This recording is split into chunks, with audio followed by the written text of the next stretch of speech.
The CEO is even more concerned about the tariffs between Mexico and Canada. He says if those go into effect, it could be apocalyptic for the automotive industry.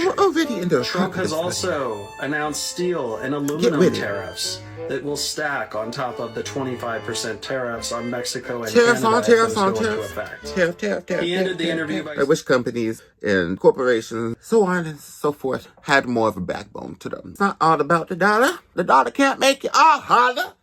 Hey everybody, this is Dean FM, Dean Fraser Milford, here for your creature comfort, and today I wanted to do another reaction video, and today's gonna be to some more hashtag FAFO, hashtag around to find out, Fafoseason. It's that time of the year, i.e.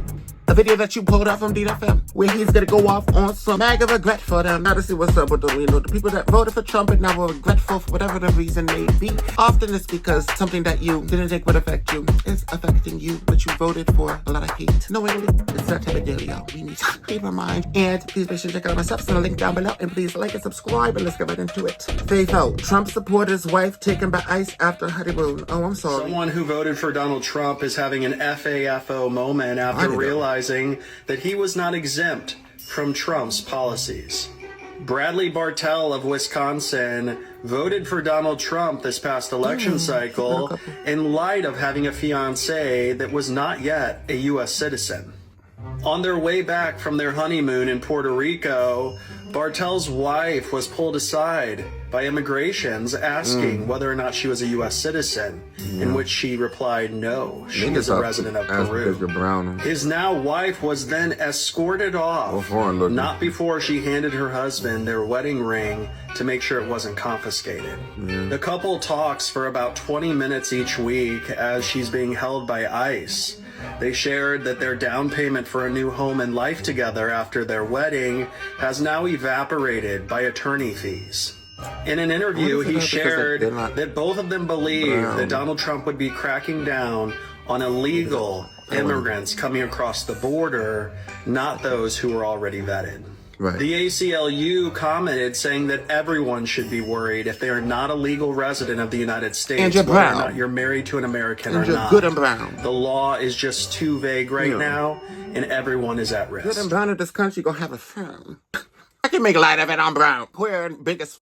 I gotta go through some stuff. This one says, Trump supported his wife taken by ICE after honeymoon. And yeah, that was that for that. I don't know if these people had it because they were light-skinned or because they were white passing. Definitely. I don't know if that led to the psychology behind them thinking, oh, you know, it's just gonna affect the brown people. It's just gonna affect the low-income people or whatever they thought. 100% did say mass deportations. Like, that was very well known that was gonna happen. So I'm not sure why these people are all of a sudden, like, surprised. I mean, either just, you didn't read what you voted for because you just wanted to own the libs type of deal. And you just kind of wanted to be dumb. You wanted to be willfully ignorant. That's what it's called. It's kind of ignored what we all kind of knew was coming. Now we're all paying the price for it, honestly. It's not even just like you're suffering from this. I'm suffering from this. I have to live in fear. It's not cool. We're all going to be at greater risk because of these policies, and there's going to be a lot of hate that's going to be deeply ingrained in this country by the time this administration is over, and it's not going to be something that can be fixed or reversed, and this country will not be the great country that could have been with Kamala's presidency in any of our lifetimes. So he done did the doo-doo. Ford is having an FAFO moment this week. We all love a good FAFO moment, and boy, do I have one for you now.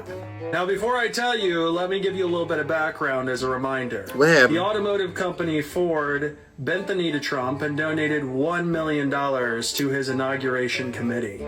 They also donated an entire fleet of vehicles to be used on Inauguration Day.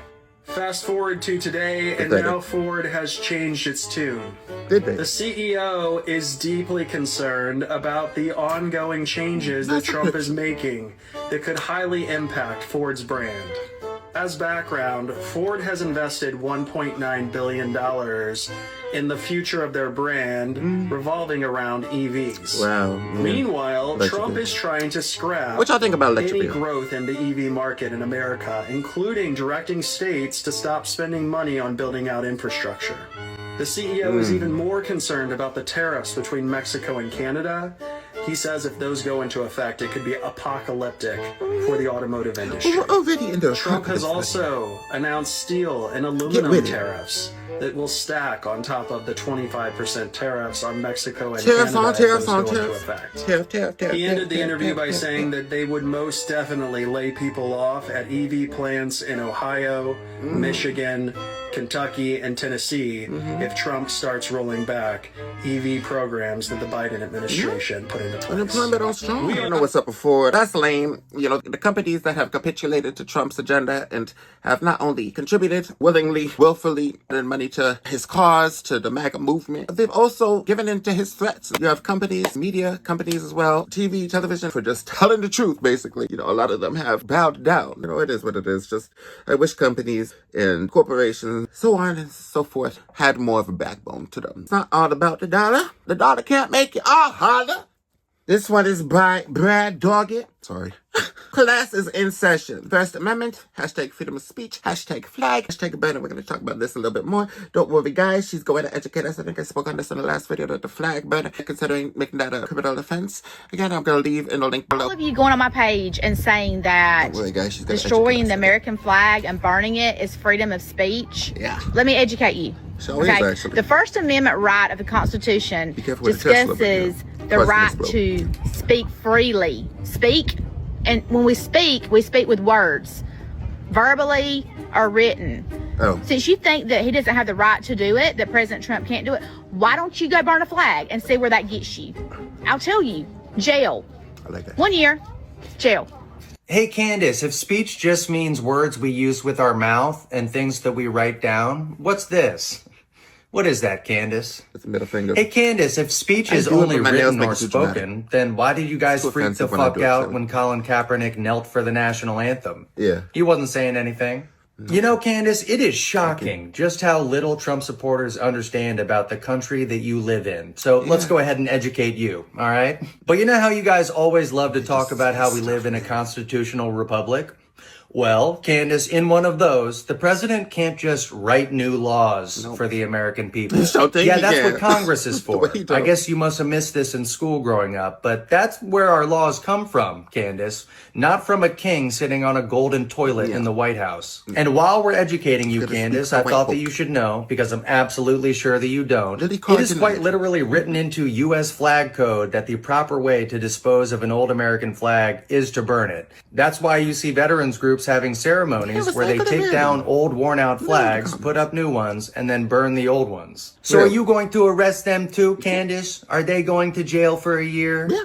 You know, Candace, I don't feel the need to demonstrate burning a flag for you right now, but I promise you that I absolutely could right here, right now, and I would not go to jail for a year. And you want to know why, Candace? Because the Supreme Court already determined that this was protected speech under the Constitution. Right. So it really doesn't matter what Trump or his cult of babies have to say about it. This is the law of the land. All right. Glad we could educate you on this topic, Candace. Quick checklist for you. Grow up.